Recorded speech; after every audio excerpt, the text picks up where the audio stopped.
आज आपण ना सुक्या कोळंब्या बनवणार आहे। त्याच्यासाठी मी खडा मसाला आणि बारीक कांदा चिरलेला तेजपत्ता तेलामध्ये फ्राय करायला टाकलाय। आता आपला कांदा आणि टमाटा लाल झालाय, याच्यामध्ये खडा मसाला सगळा छान परतून झालाय। आता आपण याच्यात मसाला टाकू। हा कांदा लसूण मसाला आहे, हा गरम मसाला, थोडी हळद पावडर आणि लाल तिखट जरा परतून घेऊया। आणि या कोळंब्यांमध्ये मी अद्रक लसूण आणि जिरं याची जरा पेस्ट लावून ठेवली, ती आता याच्यामध्ये मिक्स करूया। याच्यातच शिजायला लावूया। त्याच्यामध्ये आपण पाणी नाही घालायचं, असं जरा सुक्क वाफेवरती ह्याच मसाल्यामध्ये परतून घेऊ, म्हणजे ते याच्यामध्ये झाकण ठेवूया।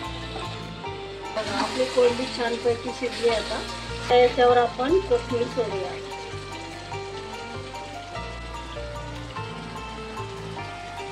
झाली आपली सुकी कोळंबी तयार।